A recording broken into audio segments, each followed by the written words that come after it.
Yes, Jesus loves Yo, me. what are you doing? And what are you wearing? Hey, bro. You know Vicki Norris is going to be on today's show, and she's all about restoring order. So you know how to do all I could to tidy up the place. Well, hey, bro, I appreciate you taking the time to do that because it does look great in here. Hey, no problem, bro, but can you do me a favor? What's that? Yo, if you could knock out that bathroom and toilet for me, that'd be appreciated. Oh, you know, Vicki's gonna be blown away when she sees how clean our set is. Oh, I almost forgot. Thanks, bro. Appreciate you.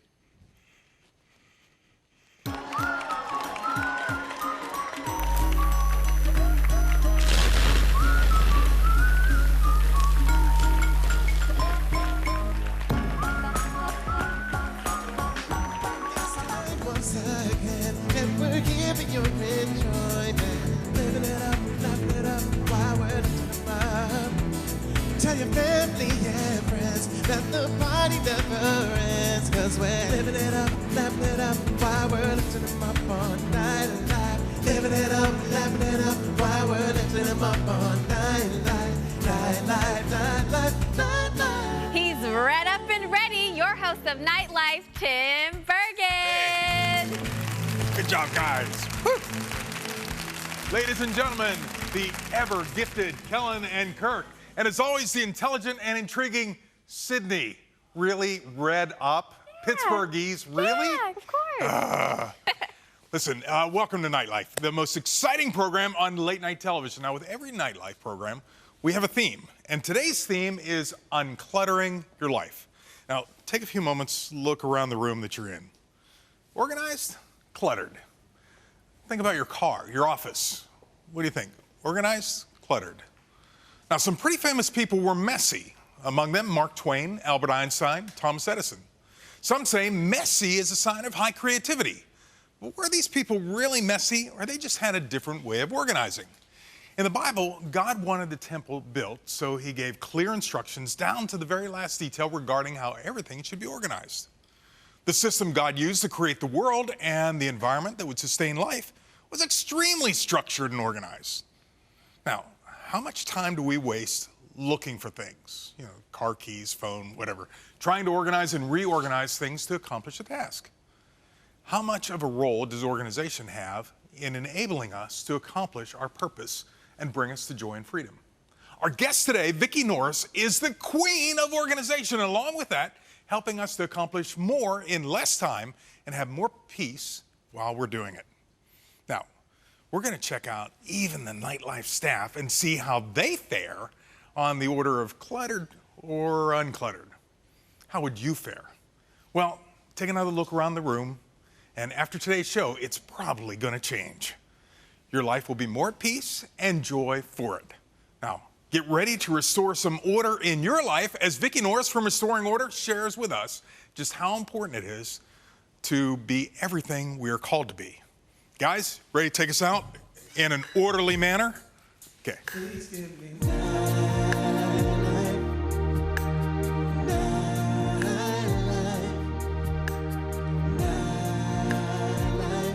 Cause I can't wait to watch it. Please give me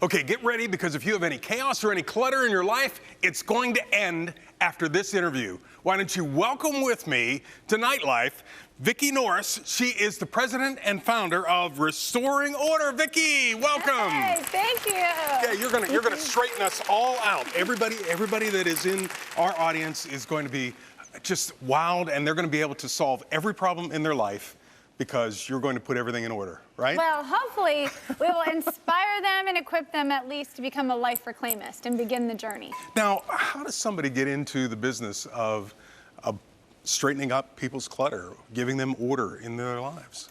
Well, you know what? I believe that I participate in God's business. I'm a junior partner in his business, and he is the ultimate order restorer.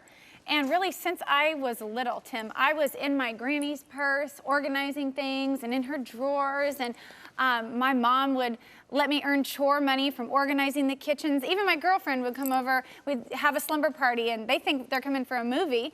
And I'd be like, hey, let's pull everything out of the closet. You were that person. Yes, like I've always loved to bring order to things and beauty to things. And so I just think it's been part of my God-given design and really my kingdom role.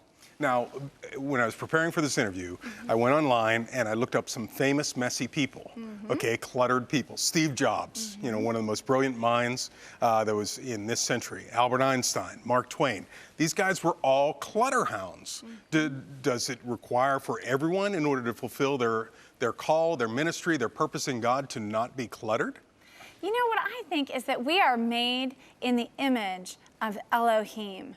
Like we're talking the creator of the universe here. And he has made us in his likeness, Father, Son, and Holy Spirit. And so my main goal is to help people bring their body, their soul, and their spirit into harmony so that we can really live whole of soul and we can live out that purpose that God has for us. And I think many of the people that you mentioned have contributed to the world in mighty ways.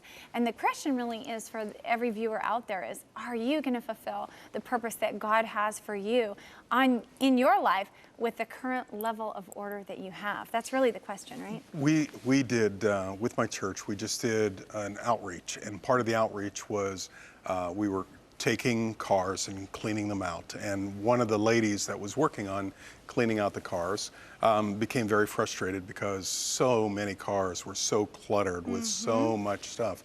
And she said while she was cleaning it out, the Lord really spoke to her heart, broke her heart and said, if this person's car is this cluttered, what is their life like? And is that really a reflection? Does the clutter in our lives really reflect where we are in life? Well, I think there's a couple ways of looking at it. I mean, certainly clutter can be symptomatic, right, of what's really going on in your personal life or in your business life, or maybe things just have kind of gotten out of hand. Maybe you just have a lot of kids, right? You have a lot that you're balancing in your life. And nowadays, there's so much more expected of us in this generation than ever has before. More technology, more platforms to learn, more things to balance, right? I mean, you and I, we both have several businesses and ventures. And so I think that on one hand it can be symptomatic, and it's like a dashboard telling you what's going on in your life, right? But I also don't want people to condemn themselves. I don't want them to say, well, this must mean that I'm in sin or I'm out of God's plan for my life.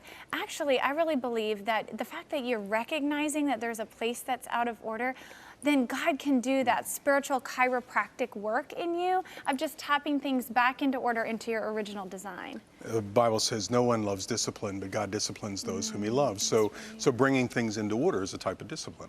Yeah, well, yeah, and you know, I think the Holy Spirit has to speak to us and convict us. I mean, we have people call our office at Restoring Order, Tim. Sometimes husbands call for their wives, sometimes wives call for their husbands. They're like, you need to get organized, right? You know, you need to do right, this. You need to do this. And that never works, right? Because we have to have that conviction that we know, and see, I believe that even people who might not yet have encountered Jesus, they have this, they're disquieted often if they're living out of order because they know that it's a stumbling block for their life. They know that they cannot walk in the fullness that they were called to. They can't get that business off the ground. They can't, homeschool their children. Maybe I'm a homeschooling mom, and if you're disorganized, trust me, you cannot do that well and effectively.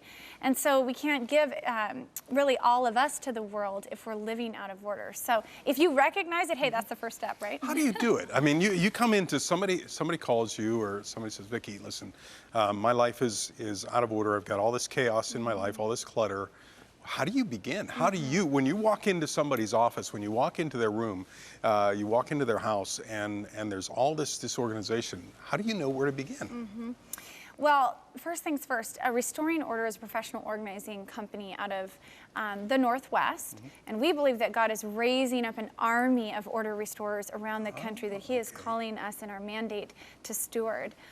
And so the first thing is actually who I hire, because I believe that you can only impart what you yourself possess, right? So I actually have to start with hiring people who are whole of soul, Tim, who are the light of the world, who can go into chaotic environments, who can go into contentious offices, and relationships, and they can navigate that and bring that government of heaven into the earth.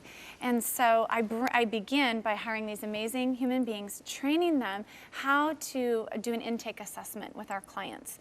And whether it's a business or I'm sitting at a kitchen table with homeowners, we are trying to do the same thing, and that is we're getting out our detective magnifying glass, and we are listening for what clues of that person's life are not only going to reveal their priorities, but how we can best serve them and help them and peel these layers off of them. Because they're shameful, they're afraid of being judged.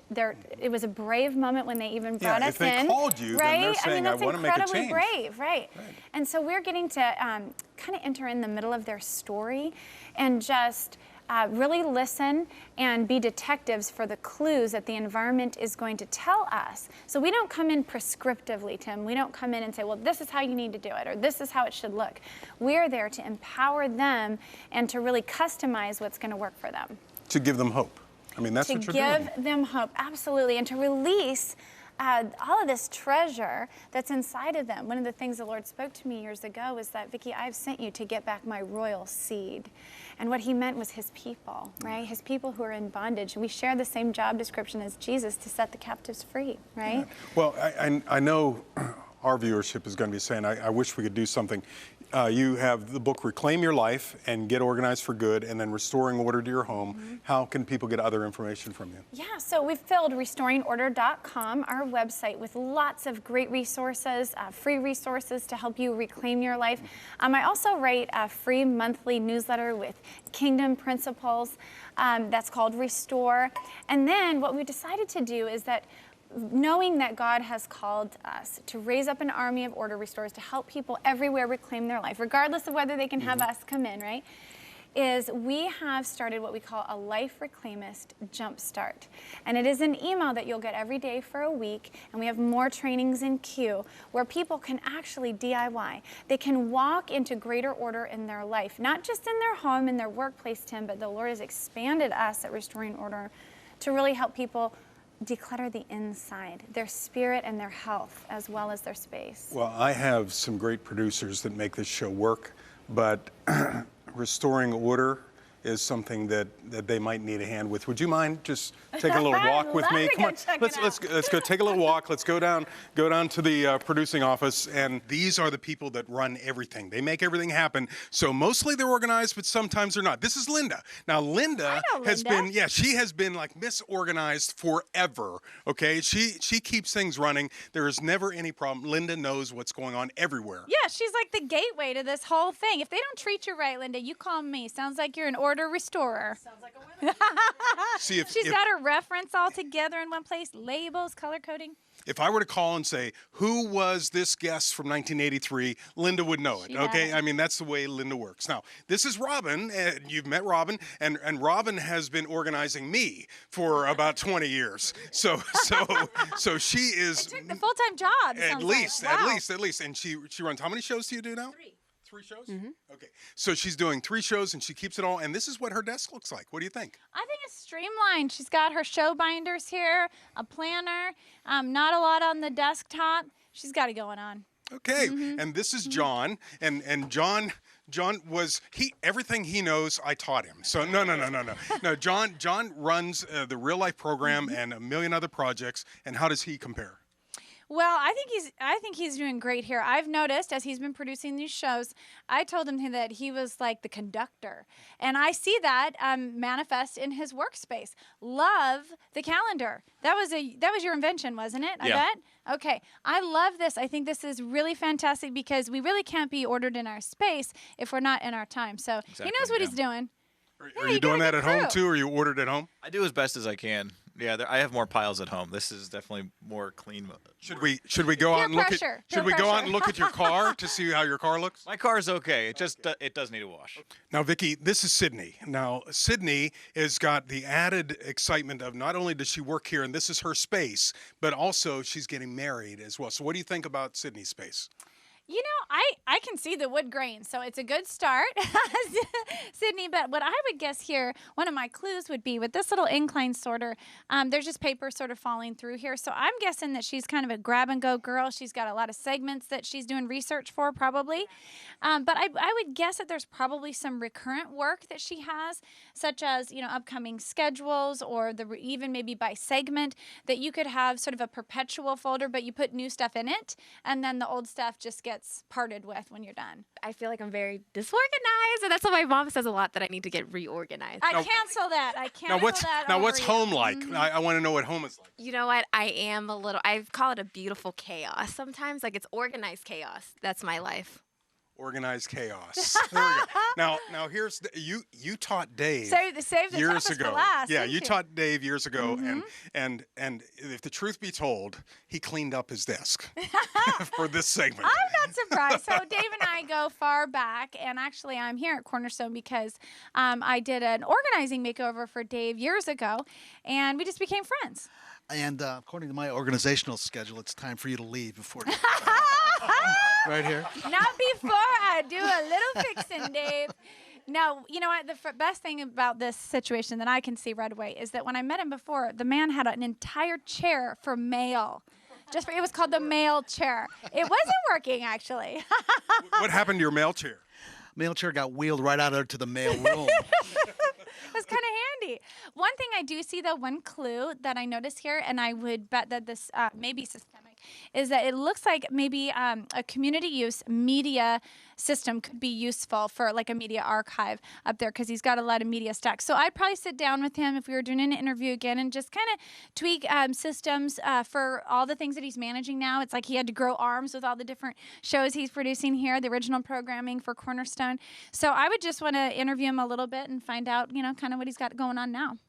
So are there any real problems in office space like this that people really need to look out for and say, this is the one or two key things that I need to correct? I would say the biggest issue, Tim, for most people is paper. It's paper, paper, paper. And so we actually do a whole like do-it-yourself training series. I've got a DVD series helping people manage paper because it's layered. I mean, there's so much to it. I mean, I can see the grain of Dave's desk. You got it going on from like 10 years ago. You're a life reclaimist, Dave.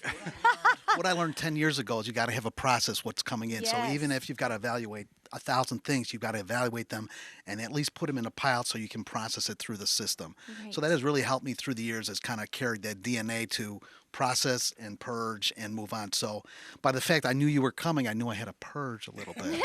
We call it pruning at Restoring Order because it really is cutting back deadwood so that you can really thrive in your role. And clearly all of you here are thriving here, and you're a small team, and you obviously do good work together. So I've taught them so well. I've taught them so well. They're just amazing. And in order to stay organized, we have to end this segment. So where are we going, Robin? We're going to Sydney with the nighttime scoop.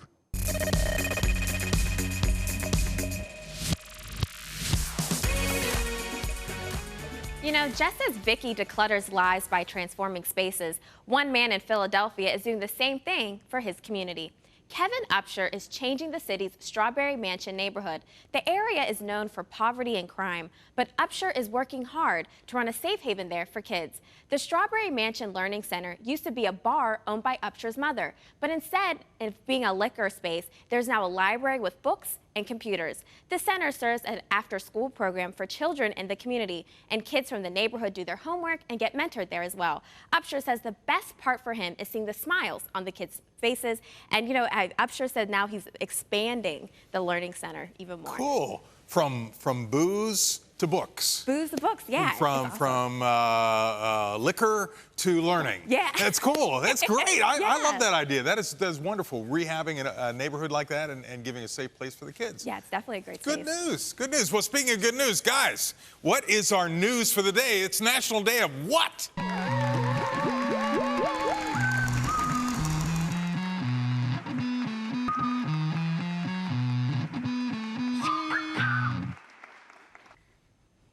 Ladies and gentlemen, you know what time it is. Kellen, tell them. Today is National Hoagie Day. And did you know in 2005, the world's largest hoagie was made at Wild Woody's Chill and Grill in Roseville, Michigan. The hoagie was over 5,400 pounds and contained 150 pounds of mustard, over 1,000 pounds of corned beef, over 260 pounds of cheese, 530 pounds of lettuce, and over 3,500 pounds of bread.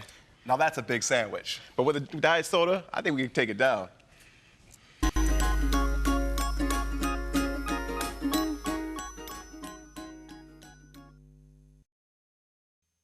So what do you think?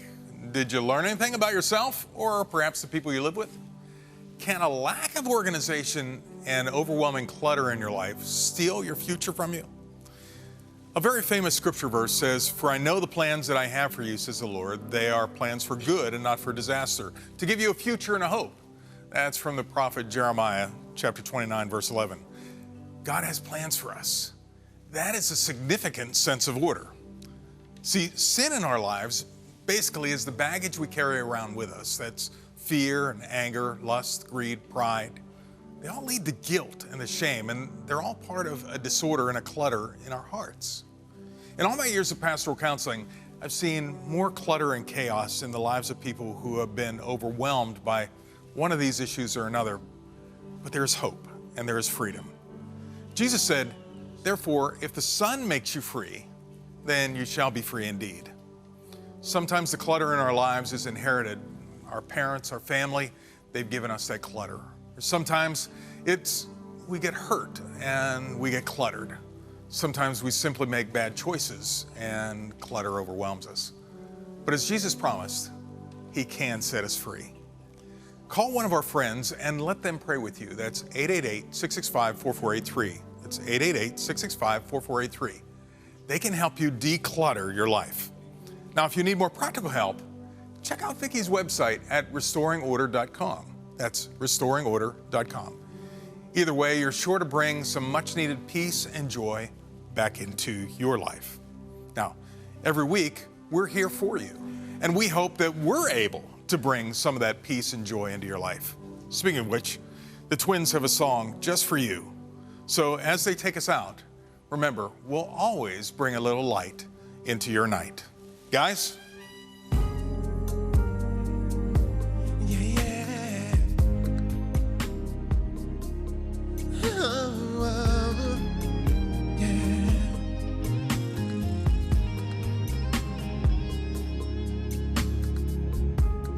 Take my hand, I'll lead you through the storms of life. I'll comfort you. Take my hand, and I will never let you go. And no matter what you may face, just know my strength will give you grace. Take my hand, and I will never let you go. Life gets so hard sometimes, makes me question myself. Is life worth living this way? Is it worth the heartache?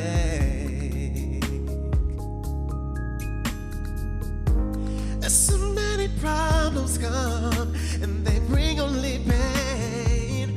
Oh, can somebody come and take this pain away? I don't know what to do.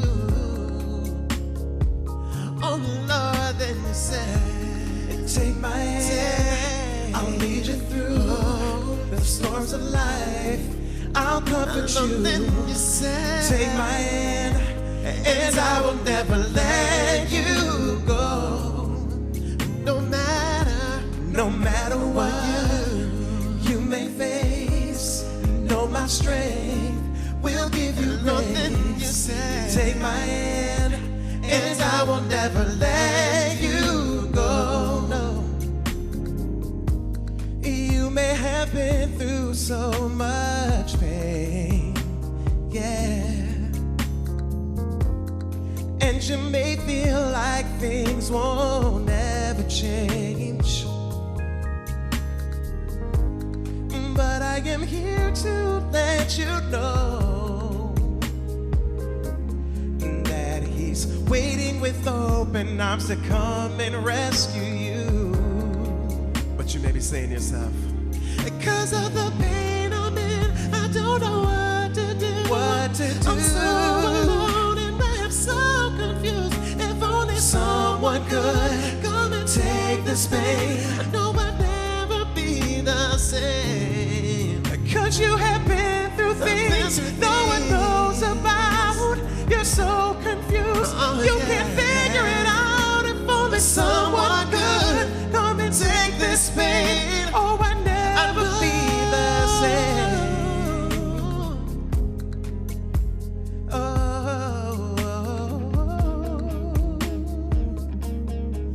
Then you said, take my hand. Then you said, take my hand. Then you said, take my hand. I love you. I love you. I love you. So take my hand. I'll comfort you. Yeah. I'll comfort you. Yeah.